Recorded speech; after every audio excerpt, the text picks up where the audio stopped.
Southwest Detroit. From Motor City Rockers, we are a group of b-boys, breakdancers.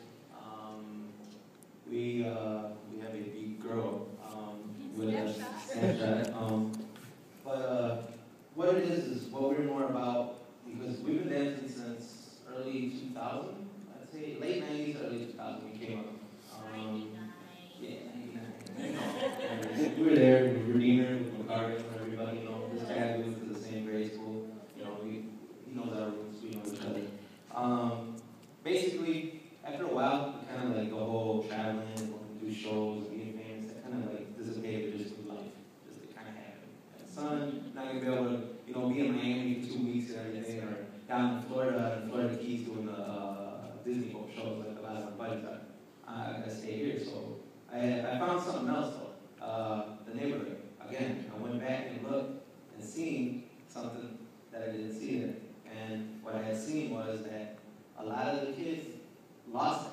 We had this after school thing where it was huge. There was all these different crews, Western had crews, Southwestern had crews, Munger, Munger, Chatsy, everything up there. There was breakers, like their own crew, as I said, Clemente, all these different places. So like, you would just walk around and be like, oh man, no, back then,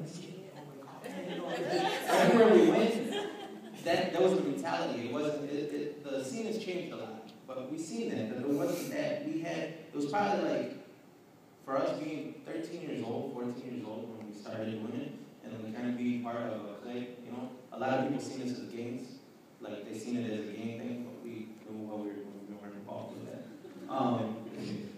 But what we seen was that you know that was like fun. Like me, you know, a lot of us we just talked about it. Like, man, we had so much fun. Remember we used to walk over there and everything, you know, like ground zero, everybody, you know, you remember, man, all the different crews like here, you know, different grades. It kind of like gave you a sense of school pride too, because all we're the Redeemer B-boys. You know, even though the rest of the year we were like, I don't know, like my school. You know, but you know, you had that connection at least with that. But we realized that, like, man, this is missing. So we kind of like started, you know, getting gears kind of like, what do we do? Let's get into teaching. We didn't know what to do. We kind of like, we're like, all right, we're going to do this. Let's start planting seeds, you know, investing in people. We didn't have anywhere to go. But it just happened. We lucked out. Senor Duran, right there, that guy, he gave us a house. He gave us a home and home us when he was there. He opened up the doors. He seen what we were doing, and he was just like, if you guys want extra time, take this day. Nobody uses this time. No charge. I mean, he made us little tables and everything, but we were just more than happy with that. Like, we finally had somewhere. We were teaching, we were moving, we started a lot.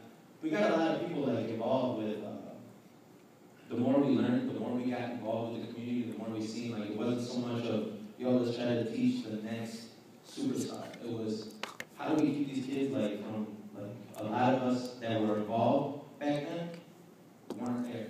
Like, we looked at it, our numbers used to be in the hundreds, not in the hundreds, but over 100, you know, different people. And we looked at it, and everybody was gone. There was like 6 of us standing there. Out of 100 people, like 6 of us are standing there that used to be involved in it. And a good chunk of that people weren't there because they got the places for us to teach, go practice, to go hang out, to go dance. That got taken away. All that went away. Everybody fell in through the cracks. Everybody knows what the neighborhood is, what you can get into, and what's that saying? You know, idle hands work of the devil thing. But you know, so we all started falling into that. A lot of people fell into that. I fell into that. But we realized, okay, man, let's get like as much as we can. So we started seeing that it was more of a channel, an outlet, a way out, an escape. Like you don't gotta fall through that. Because I know when I was that young, everybody, all the knuckleheads that I used to hang around would end up getting in trouble. And then, oh, let's go this, and then you get out of practice walking home from Patton Park. I don't want to go do anything. I'm going to bed. Get a call in the morning and everything. You know, where's so and so? They're blah blah. Got locked up. Were you with them? I was asleep. Like I stayed home. Like you know, the only reason I stayed home is because I was burned out from practice. The more involved you stay, the more like out of practice. So that was just that. But we went and like me and my partner Ethan, Richie, a few of us, just a core group of us, we realized like how do we do more with it? Like teaching these kids like okay, like walking in a lot of dancers, like one of the things is confidence. in a little battle. You're supposed to get somebody killed, right? You know, you're going to be like this, like, you know, you can't, you know, if you're like battling or competing, you can't do that. So it's like, oh, you know, chest up, you walk in there, you command, you go into the circle, you set it, and you're there. You don't move. No movement, nothing. You look at everybody, you keep contact, you know. It's teaching them that, and like, we were like, man, well, how do we translate that into a life skill and everything? It's like, oh, like, if you're talking to somebody professional, and you're real timid, you're in there for a job interview, you really think they can give you a job interview based on you, you know, I'm good. Like, no, you tell them you're good at it, and I'm going to be the best, and you're going to take, you know, no, don't worry about the other 9 people. You take me, so don't worry about the other 9 people. You're going to take me. You know, like being you know, just like that B-boyness to it. It's not like you're going in there like trying to paddle the job interview or anything, but, you know, just that mentality of confidence. More of that. Being able to, individualness, creativeness. I mean, that's originality. That's what this is all based upon. You know, it's just, I can teach everybody in this room 2-step something basic. And every person is going to take it and have their own flavor to it, their own little bit of soul, their own personal touch. Everything. Not everybody's going to do it like me. Not everybody's going to have their hands up. Not everybody's going to rock the same way I do. Everybody's going to dance the same. You might dance a little bit awkward, but that's not the bad part. Go ahead and run with that. Be an awkward B-boy or B-girl. You know, be a little bit different. That's fine, you know. Individualness, originality, being your own person, being able to carry that. So that way you won't go through life trying to do like everybody else. You can be in your channel, in your lane, and be happy.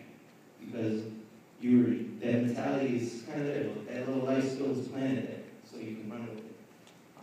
One of the other things I think one of the main things you said was impact. And I didn't, like I said, I didn't have anything prepared, but this just kind of like, that spoke to me like that, was we can all be at the park, at Clay Park. That's kind of like our home away from home. And we can be just there, hanging out, and we come across all these kids coming through the park and everything, and they stop by and they watch us for a little bit, and then come and go. A couple of them will stay there. A couple of them are learning because we're out there. Like, we're out there. We're putting ourselves out there so people can see what we're about. But what we found was like, we're there, and they come and they sit down, and then their parents see them around this group of guys, and the first thing they assume is just, oh, what's going on over there? They're misbehaving, blah, blah, blah, this is going on, this is crazy, they're up to no good. And then they come by and see, and they're kind of like, hey, they're not really doing too much. Like, oh, okay, we're not angels, we're not behaving, but, we're not doing anything bad. Like, we're doing ourselves, and that positive influence, we're giving them a positive impact by being there. We're not there, we're not starting anything, we're not causing any trouble. We're loud. Yeah, we're loud, but we're having fun. We're showing them that you can be around a group of people and you don't got to be like mean mugging and always trying to start like, oh, I don't like him because he's from over there. And you know what? We're going to keep going on. You don't always got to be negative. You don't always got to be hard about everything, trying to fight everybody. It's like we're coming out here, we're having fun, we're enjoying ourselves. And we're enjoying ourselves in our environment, in our neighborhood. Like there's no reason, oh man, there's nothing to do in the neighborhood, I'm going out here. No, there's plenty to do. You just got to find something, find your lane, So it's like the impact. Like we've noticed that a lot of those same kids who run around and cause a lot of the trouble see what we're doing. They're a lot more, the negativeness that they're into, they realize that they can't be around it. They can't bring that around us because we don't tolerate it. We're not sitting there saying you can't do it, but just by example, just by being there and just showing them, we're impacting them with that positive influence. So that's pretty much more City Rocker story. That's what we're about. Now with B-Boying, real quick. I'm going to introduce my buddy Clyde. Alright. So again, like everybody's like, just so that way you guys can take a little bit of history and everything like that. This is Clyde. He's from all over the place, but he's staying with us for a while and everything. Like everybody always assumes that everything about B-Boying is a gymnastics feat, an acrobatic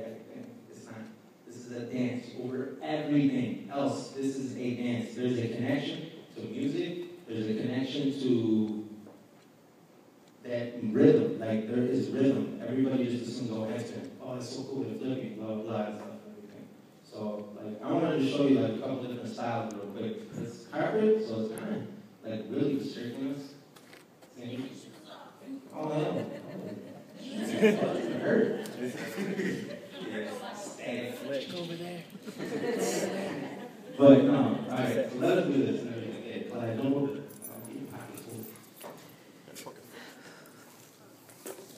But yeah, this week.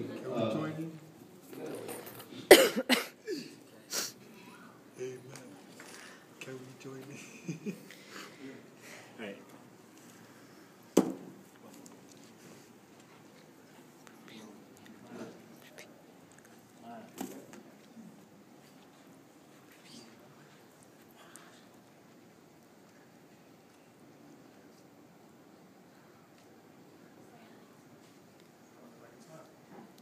Yeah.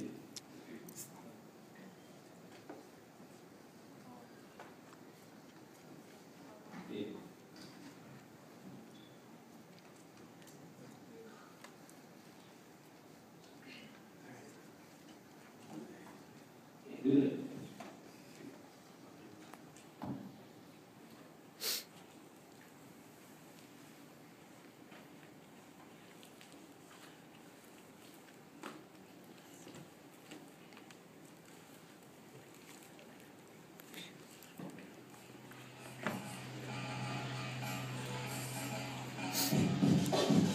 Alright, fine.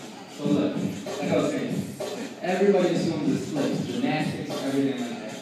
Alright? This is the first thing everybody assumes is just starts like throwing out, like, you know, your power side. Power side. Whatever you want to do. Okay, flips.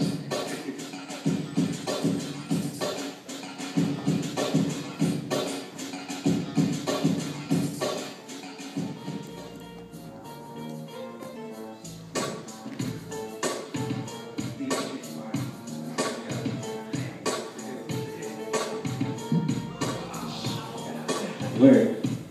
So, beat, Jabari. Alright, rhythm. Demonstrates rhythm, dance, connection with the music. That boom, back, boom, back, boom, back, back. Alright? More dancing than anything. Like, I just want people to, like, stop just assuming that, like, okay, he's a b-boy, spin on your head. Like, have more of a connection like that. There's groundwork, there's terms to this. Like, we spend time learning stuff, you know, like learning our history, talking about going back all the way to New York. Everything obviously, you know, comes from New York. There's a lot more to it in depth. I mean, me personally, I don't consider myself a b-boy. The word b-boy is a Bronx boy. Translates into that. I never call myself that. I'm not from the Bronx. I'm from Detroit.